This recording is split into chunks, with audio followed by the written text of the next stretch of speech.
So a couple summers ago, I'm talking to a chick, and she at this little steak hoagie spot, and she was getting harassed by some niggas in the spot. You know what I'm saying? Niggas got some disrespectful with her, tried to get a little rowdy with her, whatever the case may be.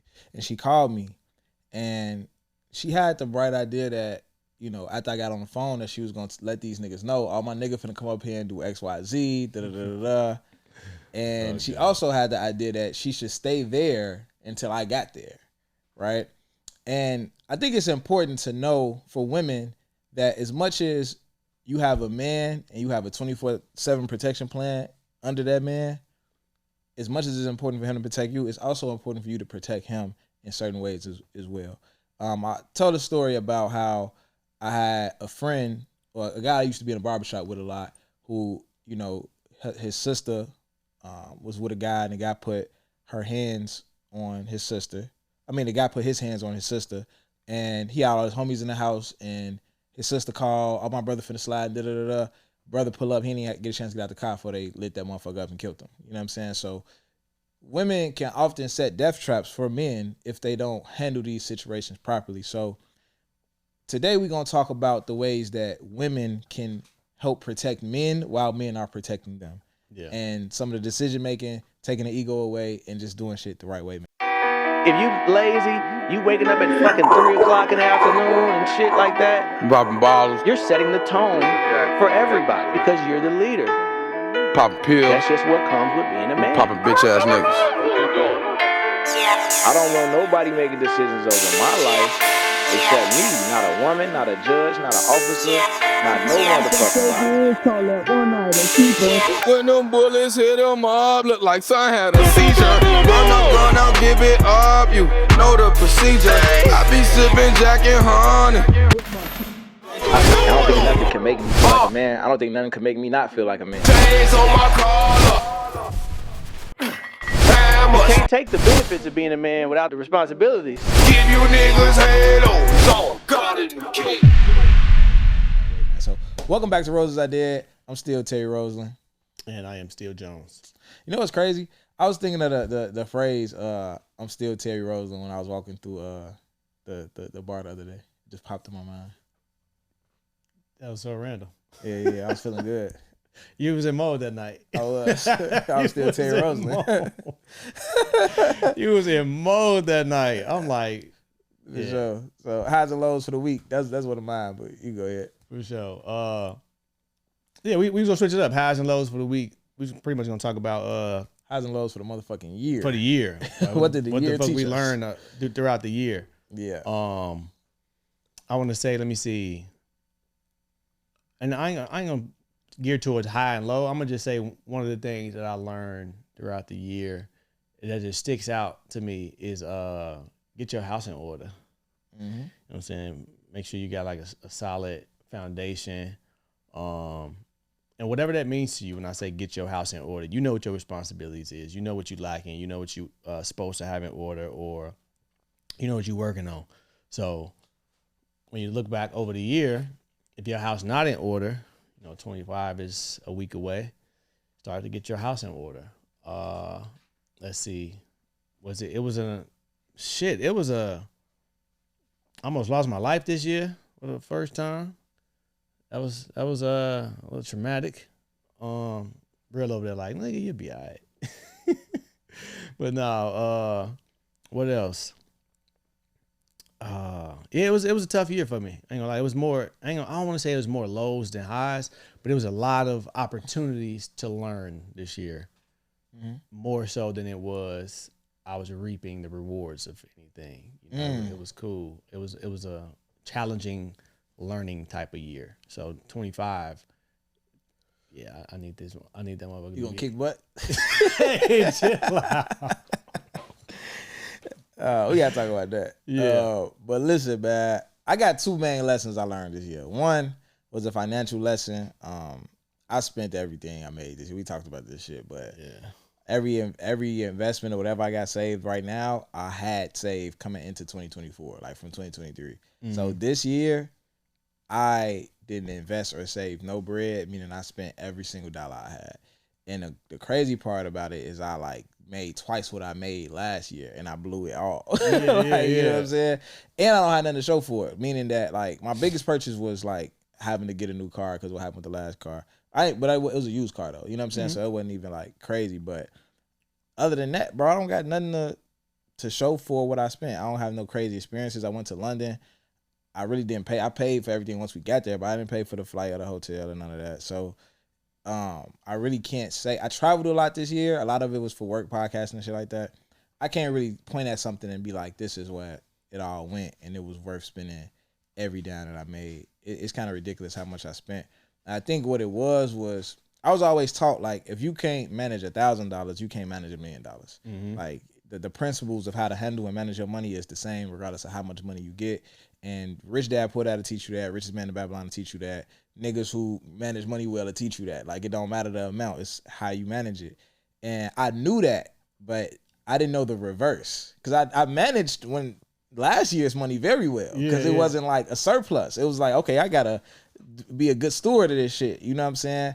And I feel like when I saw an increase, I lost that. Because I'm getting a deposit and it's like, damn, this what I was getting for the whole month last year. So I don't need this shit. Yeah. I'm swiping away. Then when I get the next one, I definitely don't need this one. You know what I'm saying? I didn't even need the last one. I'm swiping. Don't get me wrong, my bills was paid and shit like that. I paid some debt down, tweaked, and ran it right back up. You know what I'm saying? Putting myself in positions where I'm then bought too much shit and now I'm out of town and I done seen $3,500 go to $190. You open an account like, where the fuck all the money go? Like, you know what I'm saying? Like, bruh. And now I'm swiping the credit card and shit. Like, it's just like, it was a bad year. So next year, I'm locking it the fuck in. I'm going back to my old ways. I'm getting that bank account out in the burbs, no online check-ins, routing the money straight to that account through the direct deposit first, getting the leftovers in my checking account, paying my bills down. Whatever I can do this year, I will do, but I'm chilling the fuck out, though, for sure.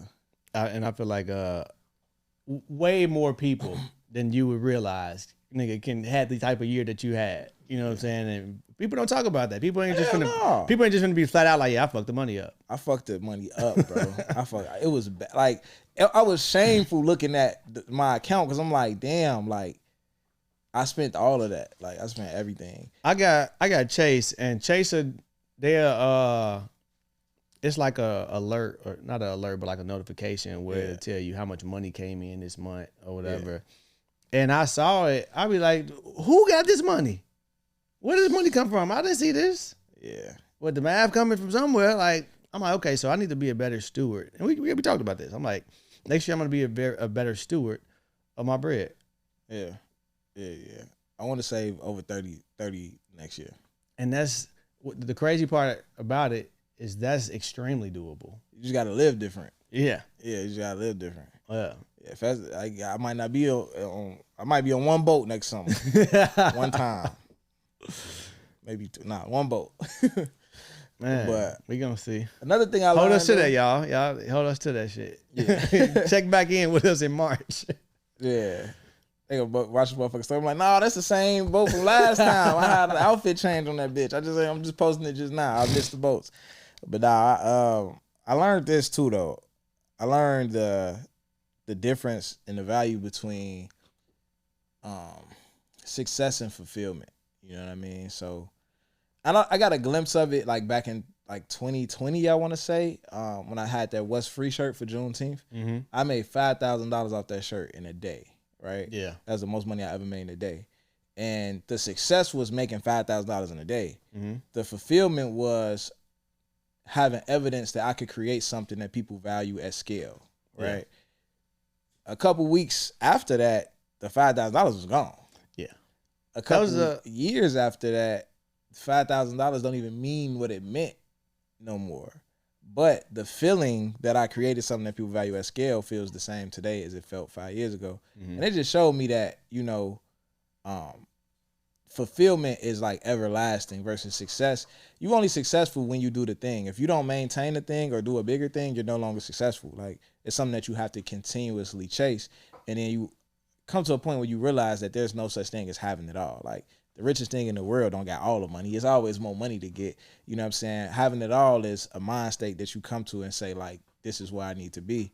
And I think that this year having writing an ebook, and I didn't even really check to see what was made off the ebook profit wise. I never looked at it. I saw that a bunch. I got the notifications and emails that a bunch was sold, but at the same time, what resonated with me was the DMs of like, damn, I read the book, bro. You know, it helped me with this. I felt this way about it. Da da da. Like that's the fulfillment is like what I'm just more into now than like chasing this thought of success that's like constantly fleeting, constantly changing. You know what I'm saying? And that's what I would just want to go for now is things that's like fulfilling. You know what I'm saying? Somebody, I had recently redefined success. I was watching a clip of a podcast, and somebody asked the guy, he like, you know, what's success to you? And he like, success to me is, and it sounds so cliche. He like, if I can take care of my family, like my wife, if I can get her whatever she want, not whatever she want, but like, if my house is in order and we're not struggling, I'm taking care of my family and things just like, you know what I'm saying, stable and everything, like I'm successful. Everything after that is a plus. Yeah. Like if my family is good, real. If my family good, if my family good, you know what I'm saying?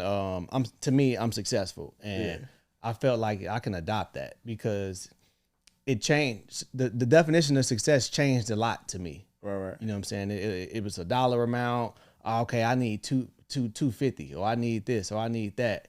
And it's so interchangeable and it's so fleeting. You ain't gonna never feel successful, but you gotta point at like what's really important. Yeah. I'm okay, this is important to me. Like if that's in order, I'm successful. That don't mean just because I'm successful now by my definition don't mean I can't chase nothing else. But you do want to set something to where that's not, you know what I'm saying, an up and down feeling that you're dealing with.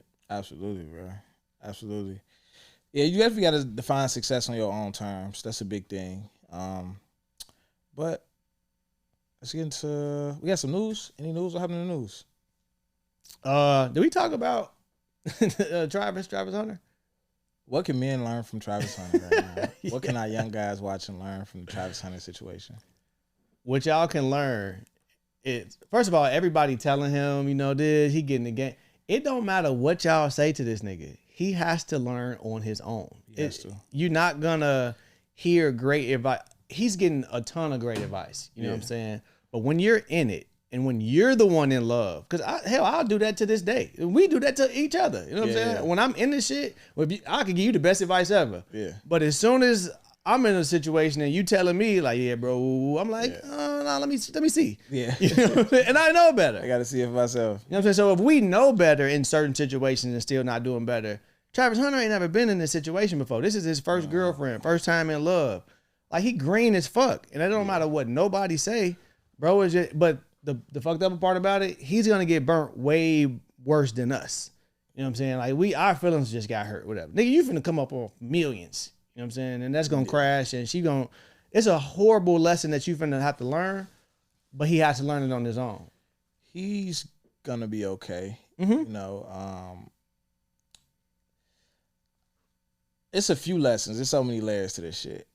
I do think that a big part of it for me that no one is saying is that if you knew all of this, you knew about the music video, you knew the dude was grabbing her ass in the video, you knew all this, and you accepted it, or you looked past it, or y'all got past it, y'all might have argued about it, figured it out. Don't switch up how you feel because the world know now. Yeah. And now the outside noise is like, oh, leave your girl, If y'all figured it out, y'all figured it out. That's on y'all. Right? Now, if you're just biting your tongue and accepting this shit because the optics of it just look bad, and I'm not gonna lie, like I haven't watched nothing in full regarding this shit because I just don't care that much. But I did see a thing with her and him sitting at a table talking about how they met. Yeah. And she's like, oh, he wasn't my type, and he kept trying and trying and trying. I finally gave him a chance. We talked about that shit so many times. Like, no, like that I'm gonna give you a chance shit is the beginning of the end. It's a setup for failure. And then it's like, how do I how do I later on just become your type? Well, like What happened? What happened that now you giving me a chance? Is it me being the #1 football player in the country? Is it, you know what I'm saying, or the #1 high school at the time? There's in high school, whatever the case may be. And I think it shows his lack of confidence in himself. And Travis Hunter is not a conventionally attractive guy. You know what I'm saying? He's kind of an awkward looking dude. I'm not saying that to like shit on him and I like that. It's just observation. He's just an awkward looking guy. And that might, like niggas know that. Niggas know like if they not, whatever. But oftentimes, like usually athletes, that shit kind of don't matter. It does. You know what I'm saying? When you're an athlete. And it might not be going that way for him. I don't know, but it seems like he's just too in it for his position. You know what I'm saying? When you say in it, you talking about in the situation, like with his girl? Yeah, with him, like with her. It's like it almost seems like a situation to where he put her on a pedestal because like him not being conventionally attractive. And this is just, I don't know this. Yeah. This is just what it looks like to me. Like it looks like a situation where he's not conventionally attractive. He feel like she is. She might have been like one of the it girls from around his way. Obviously she was. He constantly in a DM trying. He get the opportunity, quote unquote.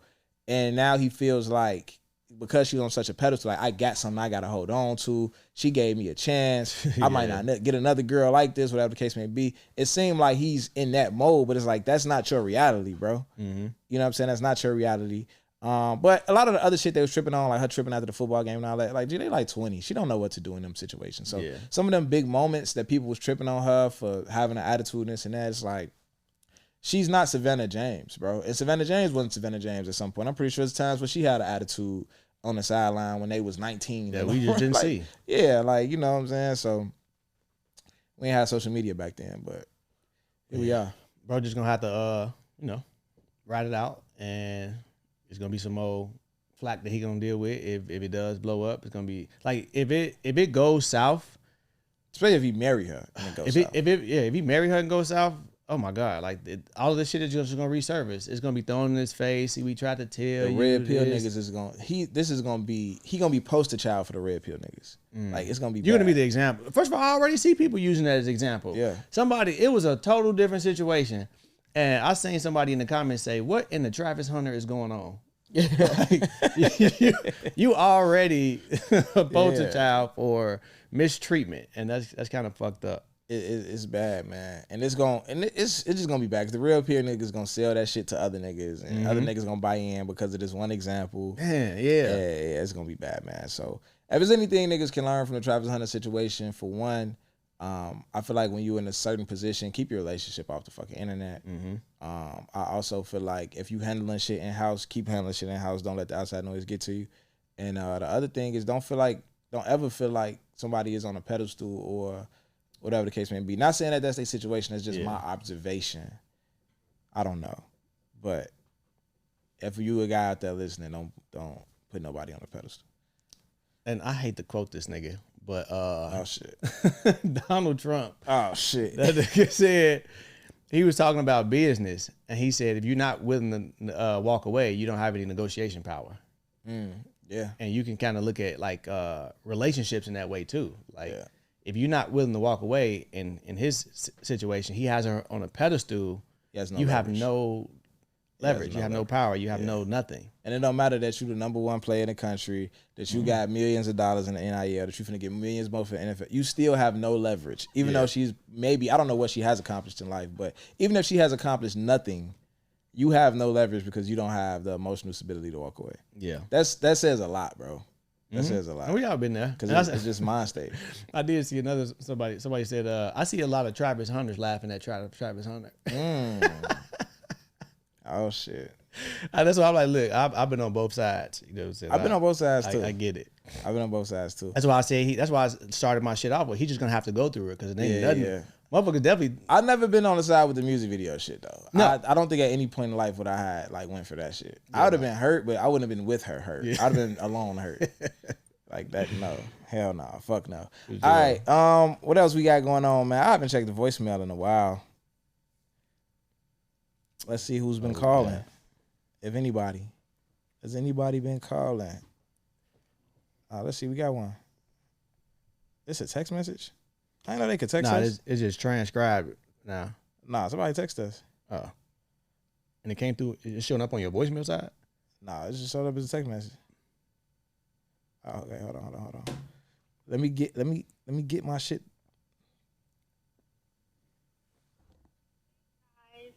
I don't really have like a story or like advice or anything. I just wanted to say I just got finished listening to the Forgive Your Parents episode, and I think this is my favorite episode by far.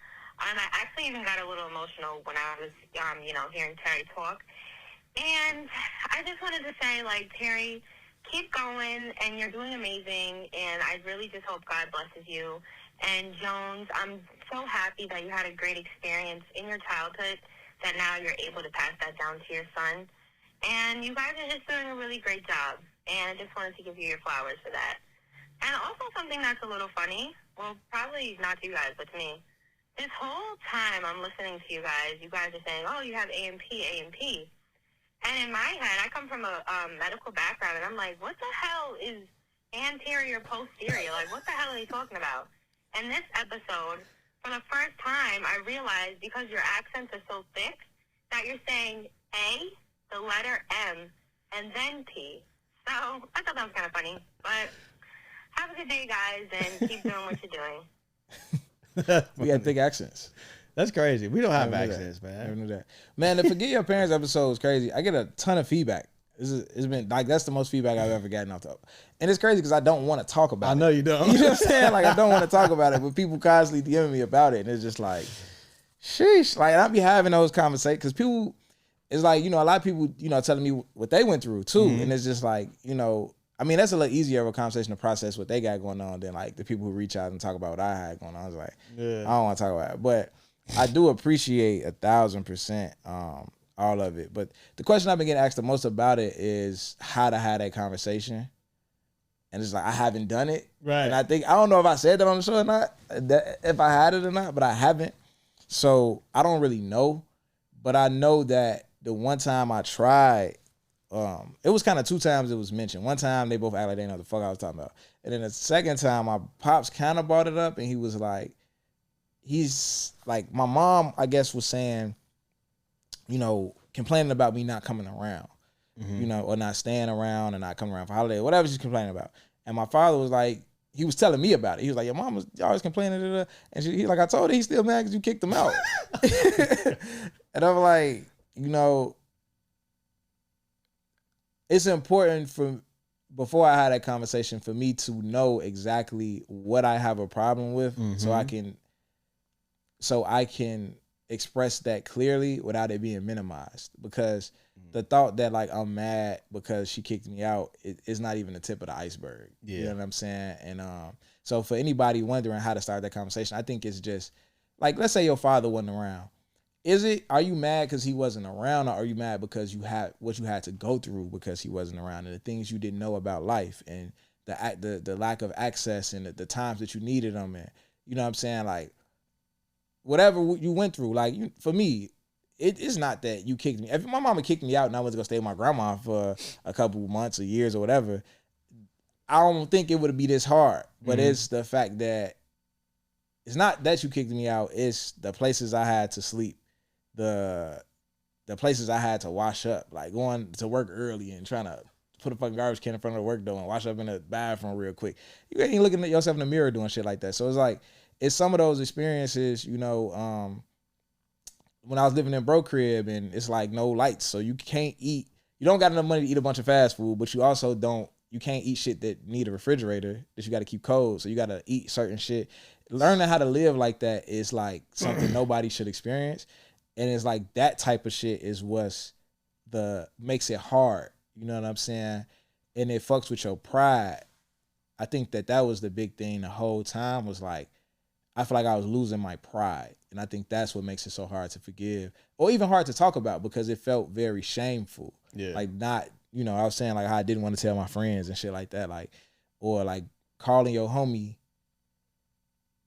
acting like you want to come kick it, but you really want to spend the night, but you call a nigga and he sleep and you want to blow his phone up because it's like, shit, I don't got nowhere to go. So I try to, but if I blow this nigga phone up, come knock on his door, I'm like, nigga, why you ain't just go home? Now I got to tell this nigga. So it's like, fucking now, I'm going to just take the L and sleep in the car. It's cold as fuck outside. Like, just, it's shit like that. Like trying to maintain your pride through it all. Like, that's what So if I had that conversation, I would just get to the root. Like this is what really fucked me up. Like it's not even about the fact that I got kicked out. Like that shit ain't nothing. It's just these are the things that happen that y'all don't know about that is like hard to like move past. You know what I'm saying? Like, so I would just say like just know what you really heard about and be able to express that shit. And because if not, I feel like a lot of that shit could get minimized.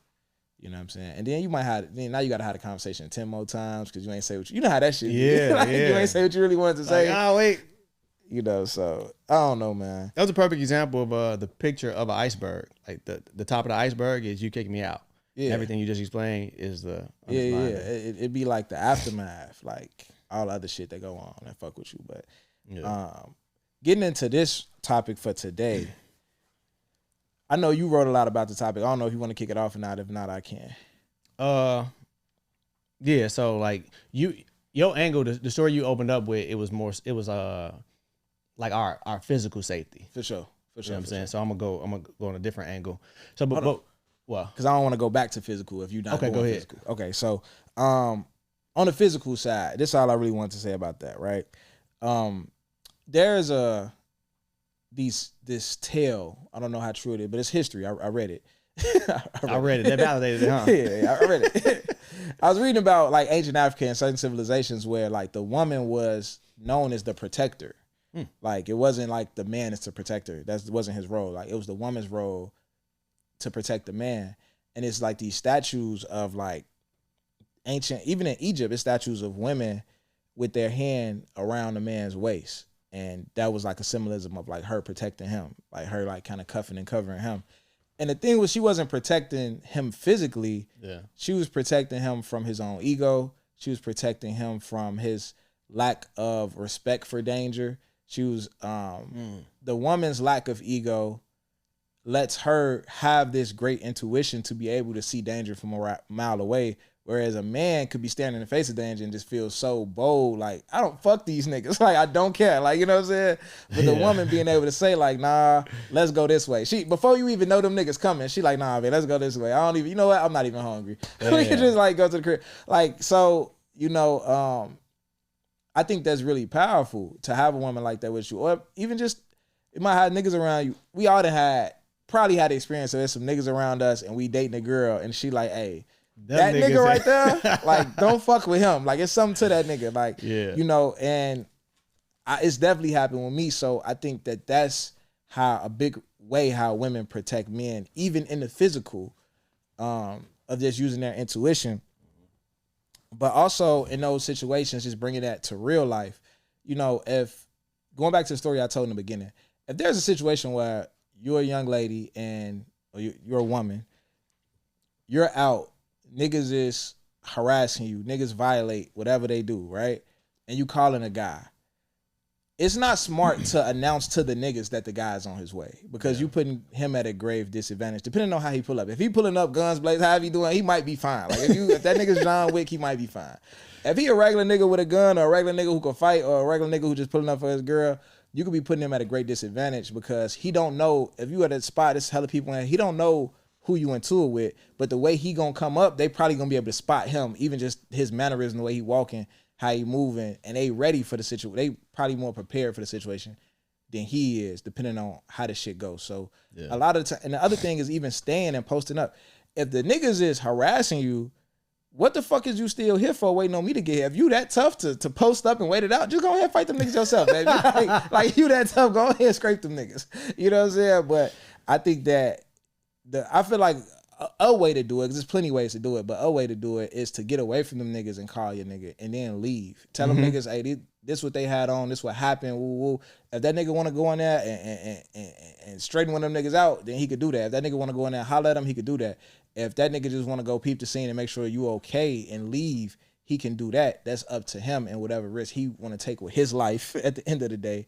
You know what I'm saying? And he got to weigh out that with what you saying happen. You know, if nigga ain't said some crazy shit and ain't put their hands on you, then he might handle it one way. If the nigga put their hands on you or violate in a different way, he might handle it another way. But that's up to him to decide as a protector. I think it's difficult to protect adults because when you look at protection, it's just putting the responsibility of your safety in my hands. That's all protection is. I'm responsible for your safety. With a child, I get to say exactly what's finna happen. Mm-hmm. You can't go back over there no more. My son can't tell me, nah, daddy, don't beat that nigga up. Like, I'm finna do whatever the fuck I want to do, and you finna follow whatever I say to prevent this shit from happening further. An adult, a woman will call you for some shit and be like, oh, don't hurt the nigga though. Or you tell her she can't go back over here, not to talk to these people again, and she is an adult, she might go do that again, even though you just risk whatever you risk, your life, your freedom, to get her out this situation. You know what I'm saying? So it's a lot more nuanced protecting an adult. But again, the way that you can protect your nigga is, if that nigga responsibility is to protect you, you have to listen to what he's saying in regards to protecting you. And that go back to that quote that women hate to hear. And it sound harsh, but you can't protect what you can't control. Like if you ain't gonna follow my lead on me saying don't go here, don't do this, don't woo, it's hard for me to protect you. And you put me at danger at that point. But that's all I had on the physical side. And ladies, cause that's not gonna ever stop. Like y'all being in situations, and you know what I'm saying, niggas gonna be niggas or whatever. And what y'all can do, man, just, you know, I know in the heat of the moment it's hard to, you know what I'm saying, control yourself. Yeah. But let's say a nigga harass you out at a party, club, whatever the case may be. Before you getting all rowdy, I'm finna call. Ooh, take a picture of that nigga. Play it cool, like, yeah, okay, cool, whatever. Pimp off. Take a picture of that nigga, text your nigga, text whoever you want to text. Yeah. Hey, I'm up here at this spot. This nigga, you know what I'm saying? He help a lot. He wilded out on me. Woo. This how he look. And just chill out. Cool. Like, he gonna think nothing of it. Like, yeah, that bitch ain't no shit. Woo. Yeah. And now I have all the information I need. Exactly. You know what I'm saying? And I can come in that bitch, peep the scene, chill out. Be cool. I could, like, he ain't gonna know me from. Exactly. You know what I'm saying? Yeah. This past summer, it was like towards the end of the summer, my sister, matter of fact, it was the night of CBS Clash Reunion. I'm headed to the crib, and my sisters, they had like this hookah spot or whatever. And they was like in Tinley Park or whatever, and I'm coming from the city. They like, what you doing? Ooh. I'm like, I'm finna go home. They like, nah, come up here with us. I'm like, I bet, cool. So I'm already on the way up there. And my sister called me back, like mad as hell. Like, this nigga just put his hands on me. Ooh. So I hit the gas or whatever. Yeah. And by the time I'm coming from the city to Tinley fucking Park. You know what I'm saying? By the time I get there, like everybody outside or whatever, I pull up, I'm hot. So it's easy to spot, like, oh, this the brother. Even how you pull in the parking lot. It's exactly. Like, oh yeah, what this the brother. Yeah. And it was a group of them, and look, my pop's advice, always say me, never stop thinking. Mm-hmm. I pull up, I get out the car, she point, it's them, but they all standing like by this truck. It was probably like maybe 4 of them, and I'm by myself. Mm-hmm. You know what I'm saying? My first reaction, I'm hot, it's my sister. I'm walking dead up to him. I'm like, which one was it? She pointed to a nigga. Mm-hmm. I'm not even thinking about nobody he with. I'm walking straight towards this nigga. And then the police be at that situation, at that spot, but like just a off-duty type dude. Urbano? Yes. Yeah. So he peeped me, he like, hey, bro, come here. Ooh. And then as soon as he like tapped me, I kind of like come to my senses, and I'm like, I don't know who got guns. I don't know shit. Yeah. So now I'm just like helpless. Yeah. These niggas just get to ride off. He didn't even like, he was like, hey, bro, chill out. Ooh. He didn't even like try to stop me for real. I could have just like moved him out the way. Yeah. But when he, you know what I'm saying, intervened, I started to think a little more. I'm like, and my people far as hell in the city, I'm like, we just gonna have, this is an L. Yeah. You know what I'm saying? So it be like, and it happen like that sometimes. It depends on how it go. It depends on how that situation goes and how it unfold. And sometimes it's tough though, bro, because it's certain situations to where when it's immediate and it's right there, you don't even give a fuck. Like, you don't really give a fuck how this shit finna go. Like, you know what I'm saying? And then it's sometimes when you got the space to think, it's like, all right, you know, it's a lot that come with this shit. It's very, very, very situational. I want to hear Real take on this type of shit too. I know Real. You got your mic on, nigga. Cut it on. We want to hear. Yo.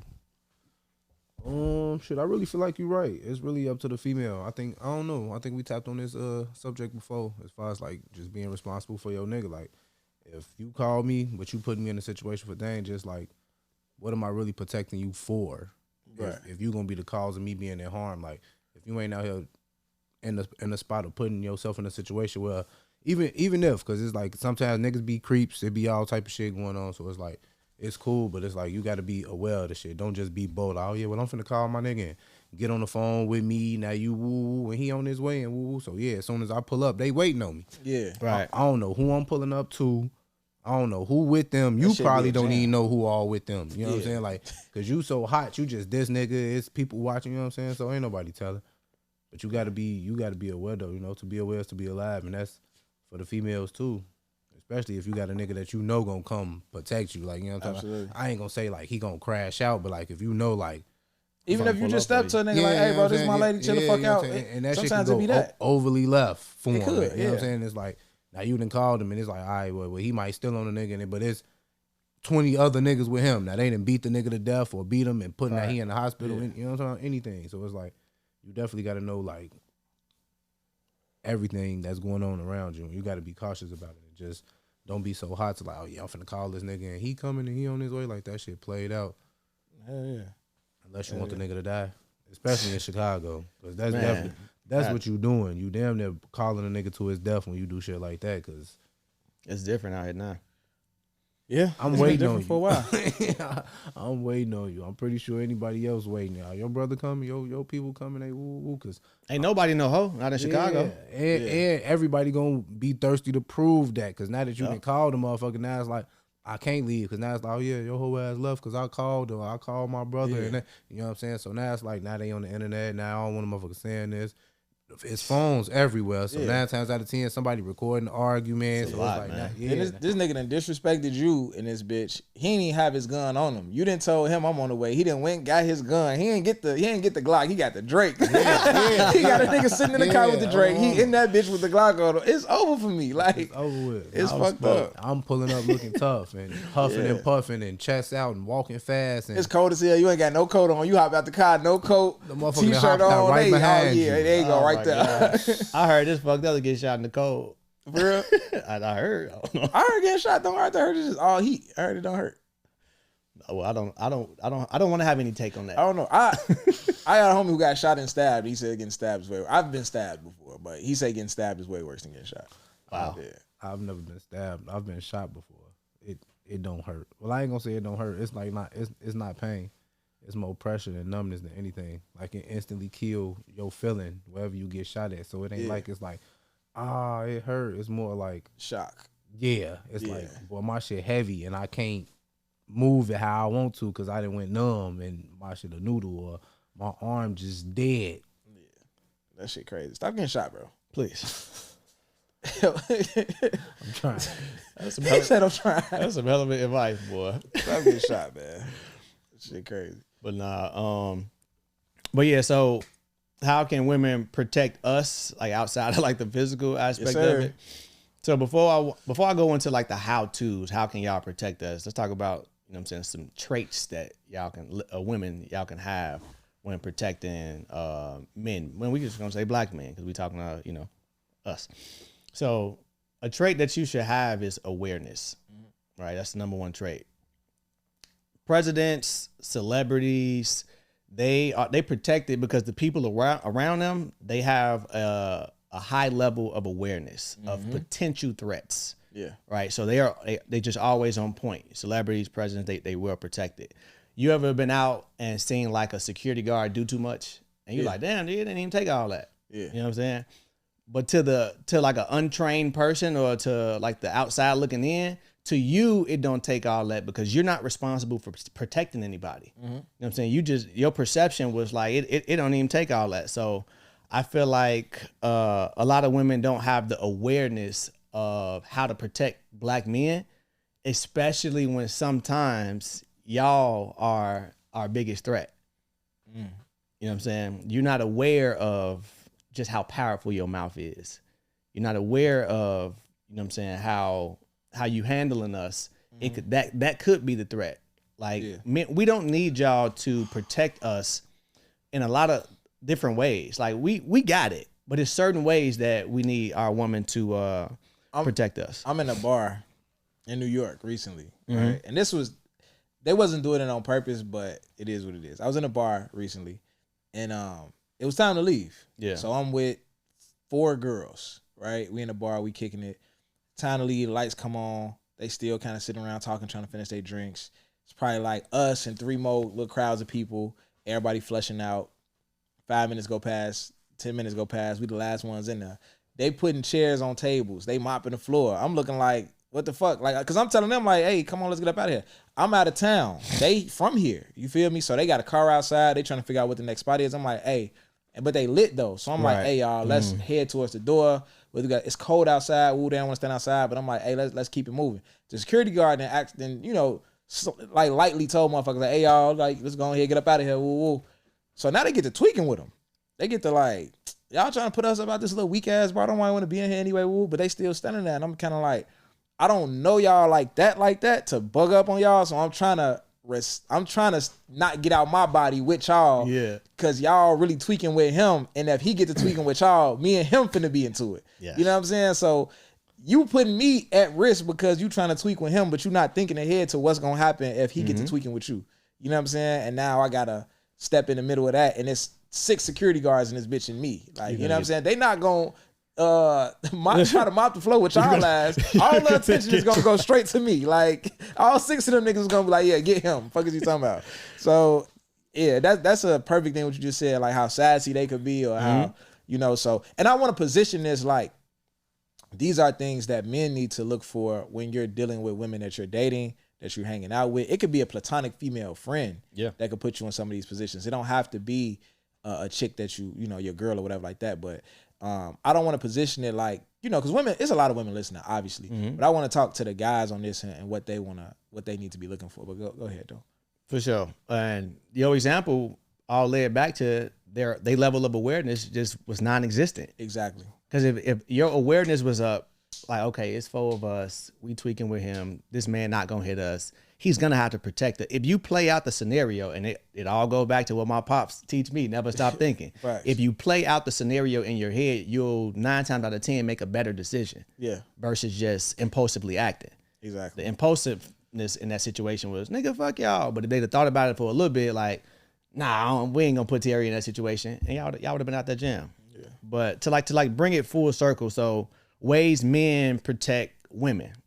So men, we naturally on guard. You know what I'm saying? We're built like that. It's instinctively, we just got to be on guard. We could be with our lady, we walking down the street, you know what I'm saying? We just analyzing for fucking potential threats. You know what I'm saying? A homeless person, bum, walking past. He could not be a threat, but I'm still looking at him, watching him, making sure, you know what I'm saying, as we walk past, you good. You know, or we could be in a restaurant or a lounge or anywhere. We paying attention to what a fucking bathroom is. We paying attention to the exits. We're just thinking like that. Our awareness is just super high, even financially. Let's just say I'm at work, right? And I'm dealing with a situation and I want to handle it a certain way. You know what I'm saying? I'm hot or whatever. How am I protecting my woman in that situation? I'm protecting you financially because if I bug up how I want to bug up, I could lose my job. Yeah. You know what I'm saying? And that affects you financially. Me, on the other hand, I could live below my means. I could go to a lower level of standard living until, you know, whatever, I get back on my feet. Niggas will suffer through it. I'll suffer through it. You can't handle that. So now at work, I'm thinking about protecting you because you can't take that financial hit, you know what I'm saying, like I can. Yeah. We think about y'all all across the board. Yeah. So basically you saying that they should do the same? That's how they protect us? I'm gonna get to exactly how they protect us, because how I'm gonna position how they protect us, it don't have nothing to do with physical. Like it's a lot of shit that y'all can control. Yeah. You know what I'm saying? So in boxing, right? In boxing, awareness keeps you in the game. Yeah. You know what I'm saying? Awareness protects you. You know what I'm saying? If you think about it, when boxers get hurt bad and when boxers get knocked out, is usually because throughout the fight, their awareness drop, and the punch that usually knocks them out is the one that they didn't see coming. Yeah, that fatigue.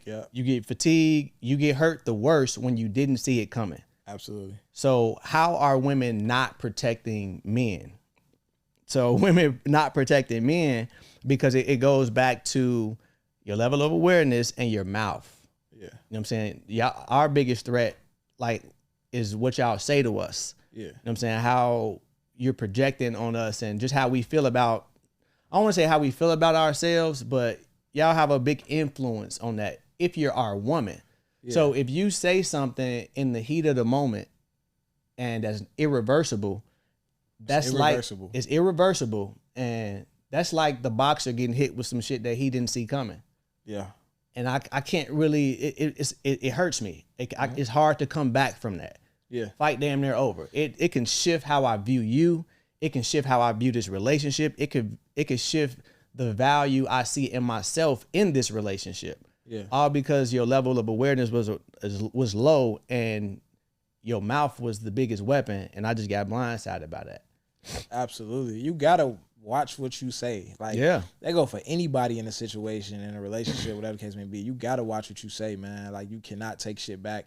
And it's situations I've been in with women to where I wish they could take back what they said. I wish I could unhear what I heard. And I think the more maturing and having more self-love and having more standards, more of a backbone, all that shit, compared to when I was a shorty, it'd be like, I'm mad about what you said, and I might not never forget it, but I'm still fucking with her though. Mm-hmm. You know what I'm saying? Or it might even be a thing, it grew from that to a point where I'm not fucking with her no more, but I wish I could still fuck with her. Now it's at a point where it's just like, I'm so turned off, you know what I'm saying, that I'm not even looking at you the same. It's kind of like, I hate when I get like that. I can't even do it. Like, I can't even do it if I wanted to. Like, because of the shit you said. And it's just like, respect is such a non-negotiable for me. It's just like, you really got to watch what you say to me. Like, you really got to watch what you say to me. And I don't disrespect. Another way you protecting me is by, I don't like who I am when I have to put somebody in their place. Yeah. I don't like who I am when I have to verbally check somebody or be verbally aggressive with my girl. And there's some women who enjoy that. It's some women who want a nigga to hey, sit the fuck down, da-da-da-da. I don't even, and that's not the craziest shit in the world, right? But I don't even want to introduce that or start to open that up because it only goes further. It's a slippery slope. You know what I'm saying? And I've crossed certain lines in the past that should have never been crossed when it comes to confrontations and things like that. And I don't ever want to go back down that road again. So to protect myself from that, I don't talk disrespectfully to people because I don't want them to disrespect me because I don't like who I have to be after you disrespect me. You know what I'm saying? So if you do disrespect me, it's hard to ever come back. It's damn near like the writing is on a fucking wall for me. Like, I can't do it because I know I didn't, like, I might have done something you didn't like. Yeah. I didn't disrespect you. You know what I'm saying? And I wouldn't disrespect you because it ain't even just about the respect I got for you. It's just the level I know I need to maintain. You know what I'm saying? Like, so that's another way to protect me is by not driving me off the fucking deep end and saying some crazy shit to me. Please. You know what I'm saying?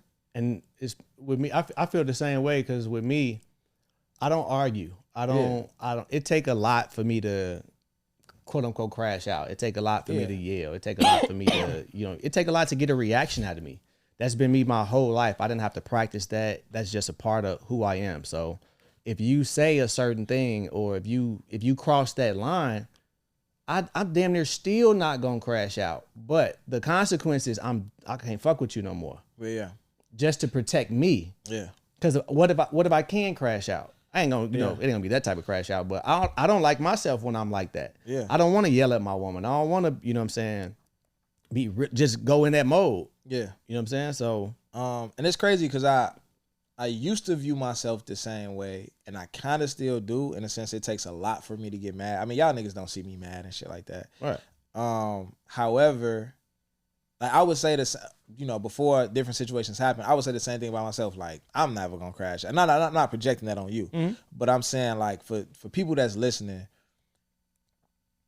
I've been driven down that road, and there's no coming back from that shit. And I've only ever been that mad in an intimate romantic situation. Like, I don't think there's other situations that could get me that fucking mad other than a person that's in closest proximity to you, that you trust the most, that you land down with. And they're the people who you're the most vulnerable with. They're the people who have a closest grip on your self-worth, on the way you see yourself and all those things, because there's a certain trust you have for them. If you're around me, I just said this on Patreon earlier today. If you around me, if you barely know me and you say I'm an asshole, just something light like that. Yeah. I don't give a fuck. Right. if you're my girl and you with me all the time and you see me more than like you see me in every aspect more than anybody else, you say I'm an asshole, I'm gonna take a lot more like, damn, do I need to like it's gonna affect me more. I'm gonna think about it. So imagine you saying some low blow, dirty ass shit to me. It's gonna take me to somewhere where I probably never been before.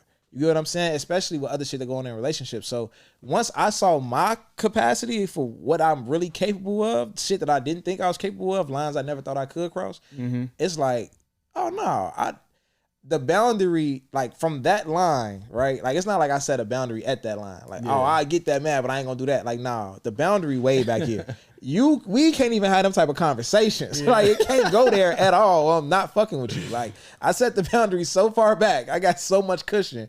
It's so much distance between the point that I would leave you and the point that I would do that. It's gonna be going way before we ever get to that point. As soon as you say some disrespectful shit to me, I just can't fuck with you.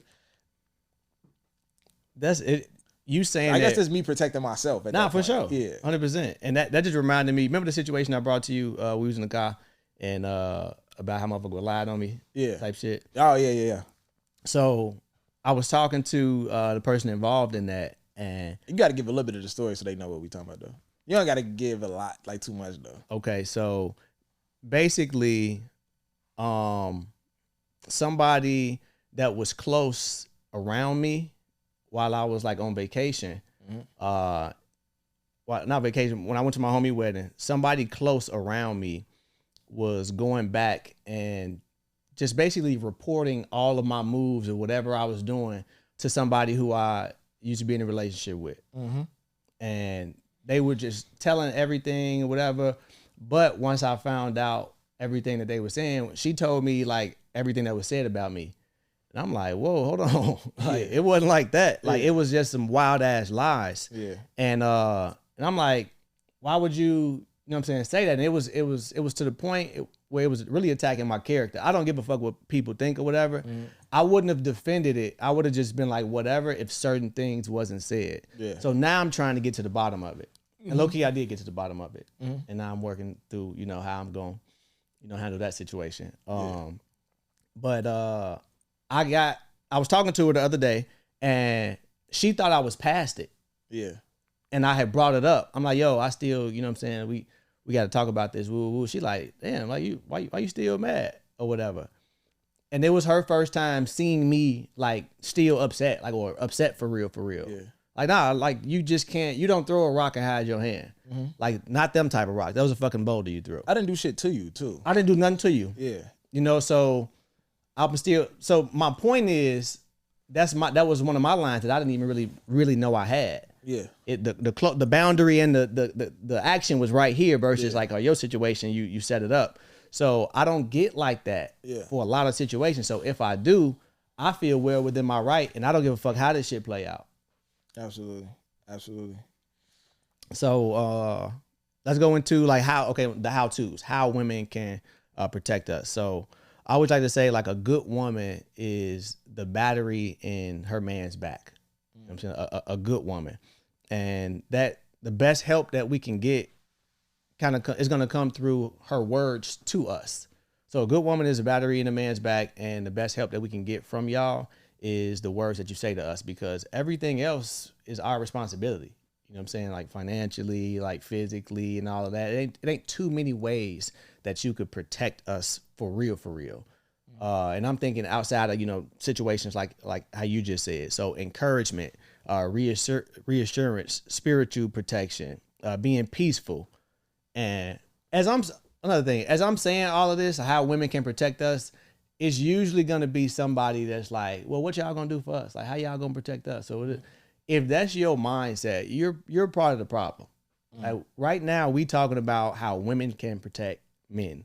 And if you're hearing this, like, we got to do all of this, well, you reassurance and how y'all going, you're part of the problem. Like, I could tell right now, you don't have a level of awareness to protect probably the nigga that you is in a relationship with or you around. So if that's the case, no, you a part of the problem. Yeah. So go ahead. I'll give you one, man. There's a young lady that I know who I dated at one point, right? And she moved on, started dating a guy, and the guy knew of me. He knew we dated, and this was a girl that was in proximity to me. Yeah. So we would still see each other from time to time. And everything, I even met the guy, everything in me just knew that she wasn't coming around as much, not around me, but around just so different social settings that we was involved in, because her nigga probably didn't want her around me, right? And come to find out, that was true. Like, he was big tripping about the shit. During their relationship, she would stand on, like, because I said it before, I'm like, oh, you know, if you can't come around, it's like, you know, if your nigga got an issue with it, like, I won't come, or, you know, I get it, I understand. I'm not on no trying to shoot my shot at nothing. I'm really on some super cool, respecting her shit the whole time. Mm-hmm. But it was just the times when we had to be in proximity because of different events and friend groups and things like that. I'm just like trying to be cautious and give her a space. And she like, nigga, my nigga ain't tripping on you at all. Like, my nigga don't. So a great way to protect your nigga is to protect his name. It's like she never let anybody for a second feel like that nigga was insecure, that nigga was, you know, tripping, or that nigga was this or that. Like, she protected that nigga name and made that nigga just look like he was a solid, thorough nigga, regardless of what he was actually doing at the crib. You get what I'm saying? That's a great example. That shit was the dopest shit ever to me. Like, when we talk about loyalty, you know what I'm saying? We think about not cheating, and we think about, you know, a girl not texting niggas, not responding to DMs and all that shit. That's loyalty, bro. Like, to protect a nigga name and not let people have the leverage to be out here saying like, oh, that weak ass nigga, I know this about him, I know that about him, or this nigga a cornball. It's how many times you see niggas get into it when niggas have problems with each other, and one nigga knows so much about this other nigga. You know what I'm saying? It's how many times that even when you is fucking with a chick who got a nigga, like if you was like actually fucking with her, she done told you everything about this nigga and how he's so insecure and how he be doing this and how he be doing that and da-da-da-da, this nigga be having shit in his drawers and all type of shit like that. She done told you everything about this nigga. Like Gath, this nigga like a fucking bozo to you, like not protected. It's like, it's one thing that you actually even fucking with me in the first place. And then nigga probably done cheated 100 times and you getting your one back. But you can still respect that nigga name to an extent. Like, it got to be some level of honor amongst thieves at some point. Like, you a cheater, that's fucked up. Even when I was like on that fucked up cheating shit and doing all that, you couldn't say my girl name. Yeah. It would piss me off. Like, I'm fucking with a girl like, oh, how so-and-so do? What? like, slow the fuck down. Don't even say my girl name. We're not gonna have no conversation about my girls. You crazy? Like, you know what I'm saying? Like, no, like I felt like I'm dead able to kick you out of my conference. It felt so disrespectful, even though I was being disrespectful. Like, you get what I'm saying? But so that's the thing. Like, that's all the cheating shit aside, because that's already fucked up in its own right. I think a way that a woman could protect a man, protect that nigga name, man. And that just reminded me, I don't know how young I was, but I was a shorty. I'm surprised I even remember this. I was at the mall with my parents. It was just me and them. And we walking through the mall. My mama started a conversation with somebody, and it was just grown folks. It was my mama and my daddy. They was talking to somebody. And at some point in the conversation, I think my dad was trying to like prove a point, or he was saying something, and it probably wasn't making sense, or it probably was false or wrong or whatever. He was in the wrong or whatnot. And it wasn't like a serious conversation, but he was wrong, right? So my mama, she pointed out, she like, you tripping, like, or you wrong, like that's not the case or whatever. And she was basically like correcting him and like pointing out like, that's not right in front of everybody. And my dad, he didn't say anything. You know what I'm saying? He like, okay, true. You know, I'm not thinking nothing of it. We get back to the crib, and I just hear them having a conversation about it. And he's like, yo, if we ever in that situation again, like, do that in the car. Like, you ain't got. They don't have to know that. You know, they didn't know I was wrong. Yeah, you did. Yeah, we could have that conversation. You know what I'm saying? In the car versus, because perception is reality, and a lot of women, y'all probably hear this and be like, oh, his ego. Oh, yeah, that's just your ego. You can't correct a man. Woo. But it's just a time and place for things. Know how that goes into how know how to protect your man. Know when you can say certain things. We're not saying you can't express yourself, but it's just a time and place. That's just like me. That's just like us men maybe correcting or pointing out some shit that's wrong with y'all during postpartum. Yeah. Like, that's not the time for that. You probably are wrong for how you treat me right now. But it's a valid reason. It's just not the time. After the fact, we can talk about that. Yeah. You know what I'm saying? It's a time and place. So knowing your guy triggers, you know what I'm saying? Knowing what he needs to hear during rough seasons, knowing when to give him reassurance, and most importantly, knowing just when to hold your tongue. Yeah. Like those are great ways you can protect us. For sure. And even, you know, and I know a lot of women might say like, "Oh, that's an ego thing. Like you should be able to da-da-da." But like, it's a guy with my homies. I'm even that same way. Like, you know, it's been so many situations. TJ been wrong as fuck. We finna beat these niggas ass, and I'm gonna talk to you about when we get to the crib. Like, bro, you was bogus as hell. Like, you know what I'm saying? Like, but in this moment, it's just like I'm not finna be like, hold on, bro. Like, you really tweaking, bro. Like, you starting shit with him. It's just like, it is what the fuck it is, bro. Like, you know what I'm saying? Like, so I think that's a real thing too. Some people say in a relationship, a lot of people would rather be right than be happy. Yeah. You know what I'm saying? Sometimes you just gotta let motherfuckers have it, man, and holler at them about it later. I think that's valid for sure. Yeah, we just, you know, we need to be men. We need to be protected. You got something? Okay, yeah, men, we just need to be protected mentally, spiritually, you know what I'm saying, mentally. Other than that, ladies, we got everything else. If that's in line, if you praying for us, you know what I'm saying, if you giving us reassurance, encouragement, you know what I'm saying, if our mental state is at a calm level around you, with those three things, I can handle every other burden that I have to deal with, including you. For sure. We're gonna finish this one up in Patreon though. You got a man's perspective. I'm gonna stop saying AMP. You got a man's perspective for them. What, that was a medical term she had said. Okay, yeah, for sure. AMP. I mean, a man's perspective. Yeah.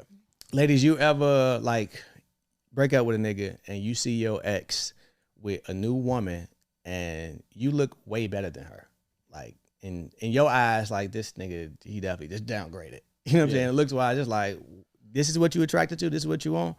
But did you ever stop to think that, okay, if she looks less than me, what made up for this? Like, why would he go over here?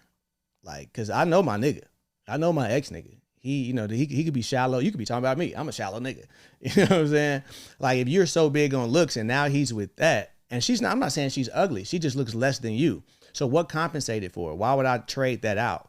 And it could be because the woman that I'm with now, it has those three qualities that I just ended the episode with. You know what I'm saying? She's protecting me spiritually, mentally. You know what I'm saying? The reassurance, she's peaceful.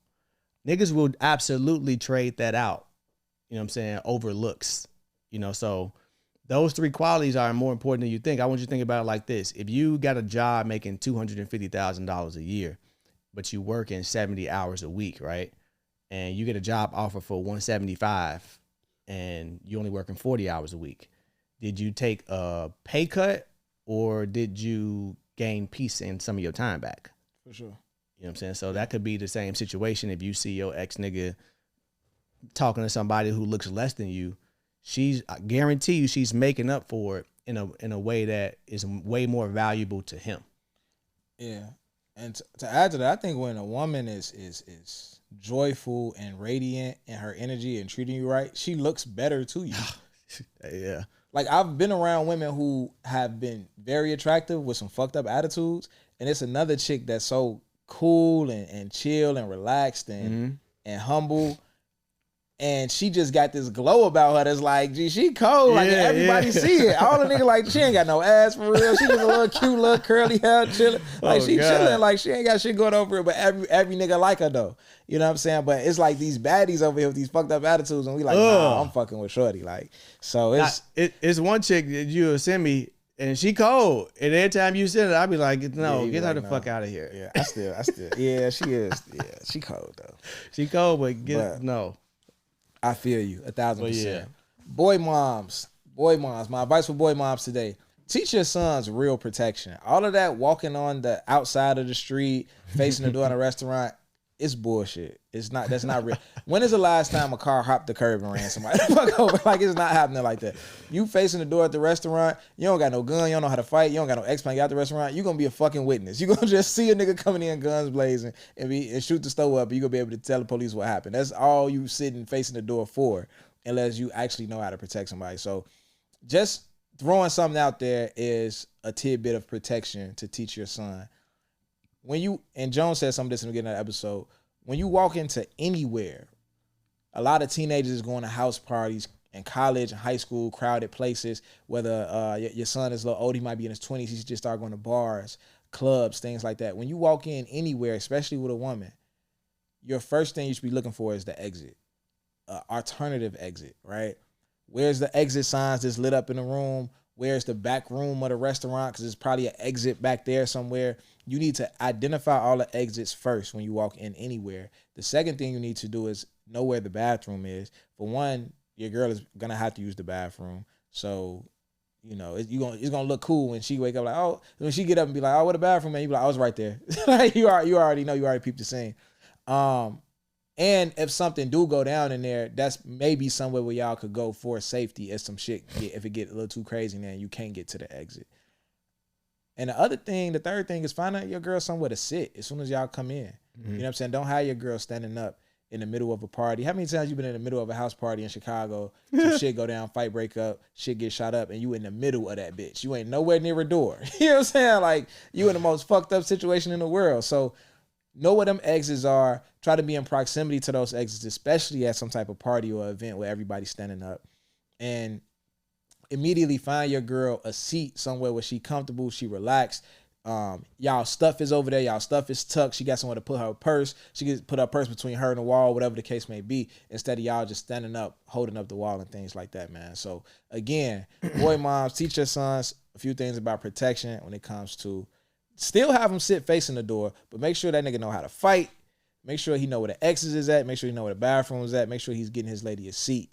You know what I'm saying? That's all we got for y'all, man. We finna go behind this Patreon wall. You know, anything you chasing in life, make sure you chase it, foot on the gas, full throttle, decide, plan, sacrifice. Shoot or shoot. We out.